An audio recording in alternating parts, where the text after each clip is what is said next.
Kyasinze okubeera ku mbiranye bali babiri Bobi Wine Honorable Kyagulanyi Ssentamu One Nup oba People Power ne President Yoweri Kaguta Museveni. Kati Dr. Tyamale njagala okukusiza abantu bano mu mind ya Katonda kubanga tugamba kitafali mu ggulu erinnya litiibwe obwakabaka bujje byoyagala bikolebwe mu nsinga byokolebwa mu ggulu. Kati waliwo ekigambo kya will as things you want them to be done on earth as they are done in heaven. Ati kubana ababiri ani ali mu mind ya Katonda ngenda kubassa mu numbers. First of all, abesimbyewo mu Uganda bali 11. Bosoma Bible number 11 means chaos, rebellion means war, judgment, defiance, divorce.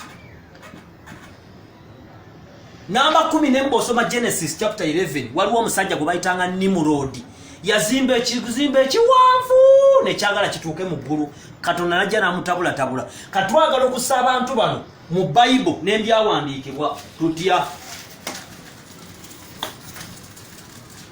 Tugenda gamba nti Bobi Wine versus Museveni fighting for 14th January. Lwaki olunaku lwe 14 lukulu eri eggwanga lya Uganda? Nti kubanga emyaka 1979 paka 2021 giweze emyaka 42. 42 is a number of fullness of time and always it's a number of transition. Every mountain of influence in a nation is changed in the number 42. Chovora abalibya bakolera wano ensobi Gaddafi yali akafuga emyaka 42. Mwana mwebiri ebintu byali biteekeddwa okukyuka bone babyekyusizanga bwe baagala gye bayita people power. Ne bakwata omukulembeze waabwe Gaddafi ne bamwambula ne bamutta ne bamukulula. Ebyo bibiringa bisatu ne bamwambula ne bamutta ne bamukulula. Nakolimira omusaayi gwe ne gukolimira ensi. Nakubadde Gaddafi yali mubi. Naye yali omukulembeze waabwe kuba Katonda tali fair ali just yagoberera bukulembeze. Kati 14 always every 14 there is a special birth. 14 is a number of a special birth and 14 is got by adding 7 plus 7. 7 is a number of, when we check here, 7, when we check here, number 7 means shalom. If you are called shalom, it means righteousness, health, friendship, peace, safety, completeness or perfection and health. Ekigambo shalom kitegeeza musanvu. Katugenda kulonda nga 14. Genda osome Matayo chapter esooka ekulaga nti ekintu ekyamaanyi okubaawo wayitawo ennaku 14, emyezi 14, emirembe 14, emyaka 14. Genda osome Matthew chapter 1. And 14 is got by ogatta musanvu n'omusanvu n'ofuna 14. Kitegeeza ogatta musanvu 2. And always 2 is a number of strength and establishment, which is called greatness. 2 is a number of greatness, that's strength and establishment. That's why you have 2 eyes, emikono 2, amagulu 2, abasajja borozi 2, kidney 2, omukyala abeera na mwami ne basobola okuzaala abaana, because number 2 is a number of greatness. Kati omwaka gwa 2021 gwe mwaka Katonda mwakyusiza ebintu byonna mu Uganda kubanga okuva 1979 paka 2021 tuwezezza emyaka 42 ate Katonda ebintu abikyusiza mwana mu 2 ne tujja kubanga tulonda nga 14. 14 is a number of a special birth. Byebiseera by'okuzaala nga bituuse ekintu ekipya. So abasabi mwenna muteekeddwa okwegendereza. Mbagambye abesimbyewo bali 11. 11 is a number of chaos, rebellion, divorce, judgment, war and other things. Katwagala okugeza abantu bano babulidde 14 kyetegeeza lwe tulonda. Njagala nsookere ku musajja gwe bayita Museveni. President Museveni yayambako Uganda okujjako Idi Amin mu 1979 bw'otuuka wano gibe emyaka 42 kitegeeza obudde bw'okukyusibwa butuuse. Abasumba bangi bagenda kufa, ba media practitioners bangi bagenda kugwa, abali mu education bangi kubanga bakyuka mu 22. 42 is a number of reshuffle. Kakati President Museveni yalwanira emyaka 5. 5 in the Bible means grace. In the Bible 5 means grace. Ndozo yinza okugenda okubirako mu Zachariah 4. 5 is a number of grace. President Museveni yawamba 86. Erinnya lya Katonda mu Luhibru oba Olwebbulaniya, erinnya lya Katonda ye Yahweh. Yahweh bw'ogatta ennyukuta zino n'ofunamu omuwendo gwazo guvaamu 86. President Museveni gw'olaba oyo ava mu West. Bwe tukuba yeekaalu nga bwe bagamba Moses okugizimba, bwe tukuba yeekaalu bwe batyo bagamba Moses okuzimba yeekaalu. Yeekaalu efaanana bweti, simanyi oba medio ginkwatira bulungi. Yeekaalu eno ye East, eno ye wava Mama Kadaga, kati eno ye West. This is the holies of holies.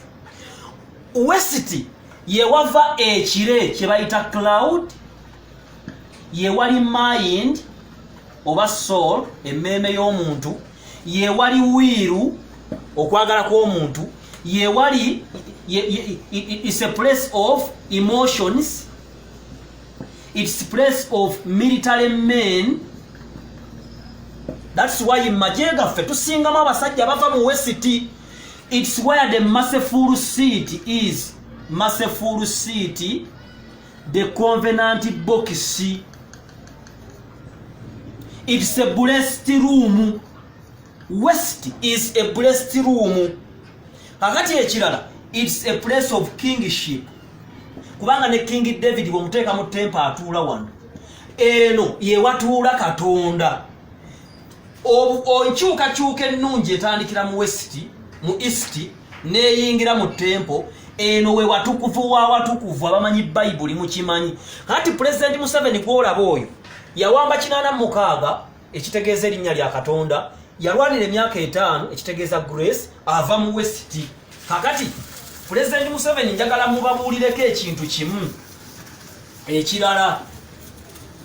President Museveni olwaleero Uganda yakabeera ne ba presidents 9. Uganda President Museveni ye mukulembeze ow'omwenda. Bwe wetegereza abakulembeze bano twasookera ku ono ne tudda ku ono ne tudda kwani, tudda ko balule ne tudda ko ba President Museveni ye ow'omwenda 1 2 3 4 5 6 7 8 9. Kati mwenda mu Bible etegeeza ki? Mwenda mu Bible yeno. Mwenda mu Bible etegeeza ettabaaza eno. Abamanyi ennono za Isirayiri n'ennono za Bible, eno ye Hanuka, Galatians 5:22. Kati President Museveni wabanga ye mukulembeze w'eggwanga lya Uganda, ateekeddwa munda mu ye okubeeramu ebibala 9.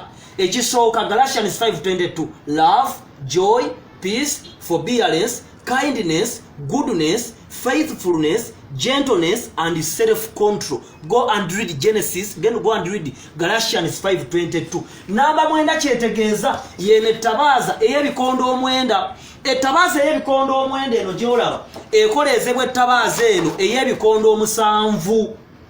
Eno mu namba 7 eri mu linnya lya Museveni. Omwoyo wa Katonda alina omwoyo oguli ku ntebe ye naye gweyawulamu emirundi 7.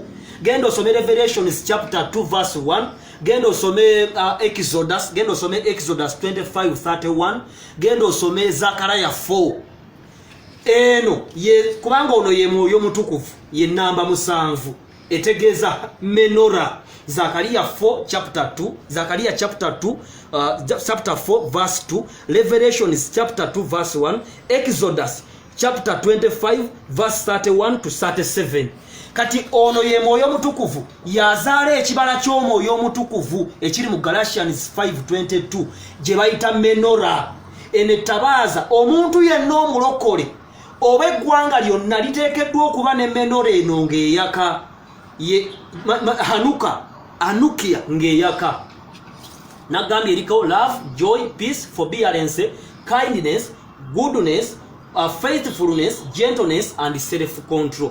Kati oyinza okumbuuza nti Dr. T byoyogeddeko mu Uganda nga tetubiraba. President Museveni akoze birungi byokka byerere. Nedda. President Museveni takoze birungi byokka. Bingi bimulemye. Era akyakola ensobi lwaki.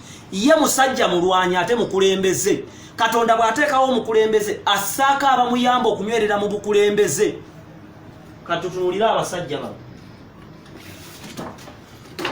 Mu Uganda wabatoolabamu love, joy, peace, forbearance, kindness, goodness, faithfulness, gentleness, self-control. Nenya abasajja bano boolengera. Nga bakulembera omusajja gwe bayita Pastor Kayanja. Ne banne kubanga Museveni bw'awamba bendera ya Uganda yagikwasa Pastor Kayanja.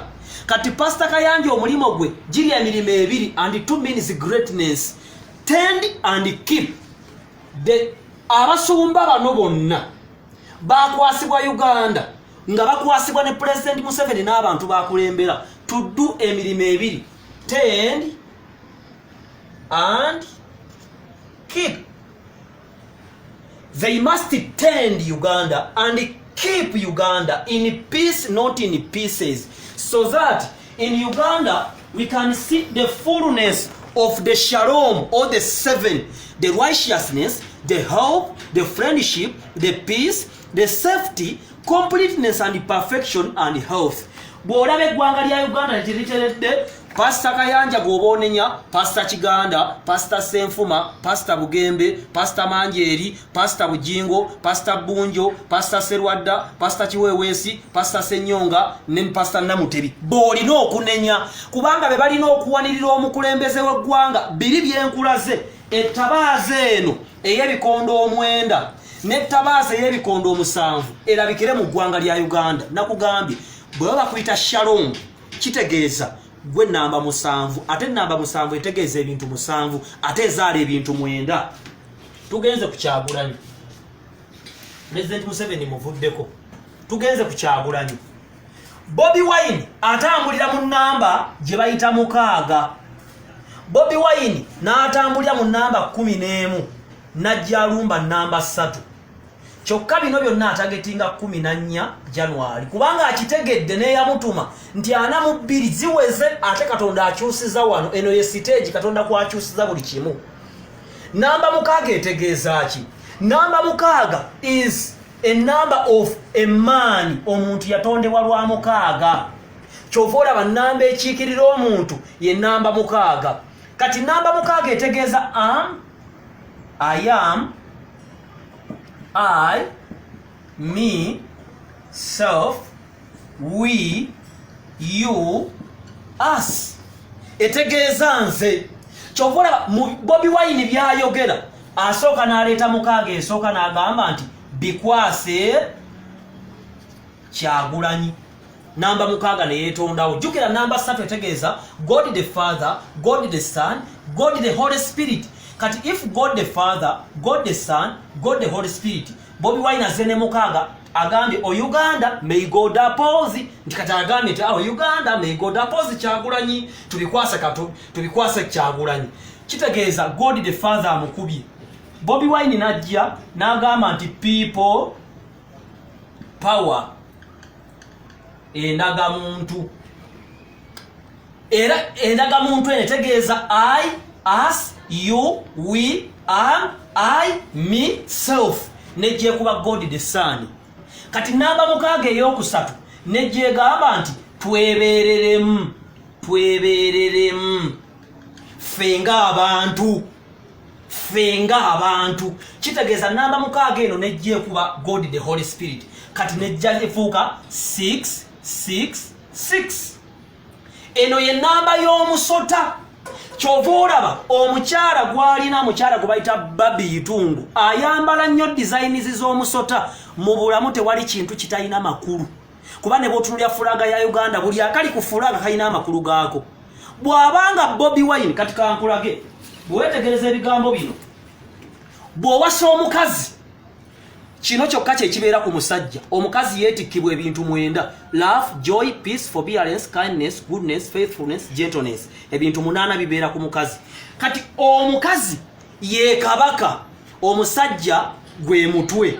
Kati bwabanga muka Bobi Wine atambula ayambala omusota, ate omusota tugusanga mu Genesis chapter 3 nti gwali mukalabakalaba nnyo, it was so cunning. Ne tugusanga ne mu Revelations 12 nti mukambwe nnyo era gwajja ku nsinga gulina obusungu. Kati omusakazi ono atambula n'omusota mu bulago, kyokka ate yatuulwako ebyensimbi bya Bobi Wine. Ekitegeeza Babi we bajja mu buyinza yabaatuulwako ensimbi za Uganda. Kati ate omusota mu Genesis chapter 3 gulya nfuufu. Olengera ekintu ekyo, tewali kintu kyonna kya coincidence. Bobi Wine lwaki atambulira mu 666 bikwasa Kyagulanyi people power twebereremu. Kati Bobi Wine atambulira mu namba 11 Genesis chapter 11 twegulumize. Kyovula banti abawagizi ba Bobi Wine bavuma buli omu, bavuma Katikkiro, bavuma abakulembeze, mbalaba abaana bapostinga muti wali na Katonda, bali awo kubanga mukama waabwe yabagamba bebereremu babikwasa Kyagulanyi people power. Bobi Wine atambulira nnyo mu ggwanga nga Jamaica. Omuntu ensi gyakyala kikulu, buli Musiraamu agenda Makka kubanga ye wali omukisa gwe. Bobi Wine atambulira nnyo South Africa.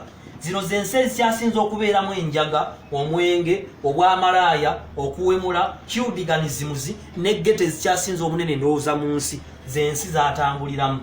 Kati kitegeeza doctrine ya Kyagulanyi Katonda yagigobye. Nankubadde mwe mumwagala nnyo, Katonda yamugobye. Kati abalokole mwenna ako kembagambyeko mbayita okuyimuka. Era neewuunya omulokole awagira Kyagulanyi. Mbayita okuyimuka bwenna gye muli abasobola okusaba. Tusabe ku lwa 14 kubanga omwaka ogujja tuweza emyaka 42 okuva Amini lwe yavaako, emyaka 42 ebintu byonna bigenda kukyukira wano. Kati obuzibu bwe buva wano nti singa ebintu bikyuka obubi mu namba 2042 tulina okulinda emyaka emirala 42. Kuba Katonda agamba nti emisingi bwe gyonooneka abatuukirivu tebalina kye bayinza kukola.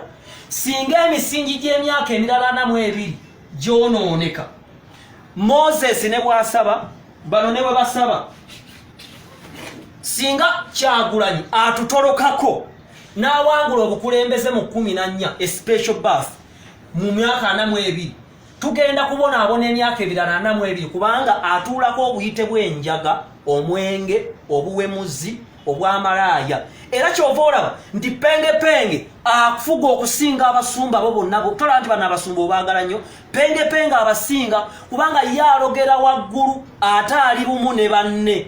Kyova olaba osobola okusanga Lumbuye ng'atadde penge ku Facebook live ye, ne toyinza kusanga Pastor Kayanja ng'ataddeyo live ya Pastor Bujingo. Kati guno mubiri gwa Kristo naye omutwe guli wano, ebigere biri eri, amaaso gali eri, akabina kali eri, emikono giri eri, buli omu yeeyawudde. Kyekiyinza okugasa eggwanga lya Uganda leero? Essaala mwenna abalokoleze musaba nfu, kubanga essaala esabiddwa mu disobedience nfu. First of all, abasumba baffe tebakwatagana.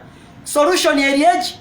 2 Chronicles chapter 7 verse 14, to humble ourselves. If we humble ourselves, nga tetusabye na kusaba, kitegeeza bano balina okugenda beenenyezega. Bujinga agende wa Bugemba amwenenyeze, Pastor Kayanja agende wa Kiganda amwenenyereze, Pastor Bujinga agende wa Kiganda amwenenyereze. Misana ttuku nga Bayibuli bwegamba. Kati olwo Katonda ajja sumulula ejjinja eriri mu Daniel chapter 2, Daniel chapter 2, ejjinja eryo eddene lijje likube Bobi Wine asaane. Nze Dr. T Amali status Benz.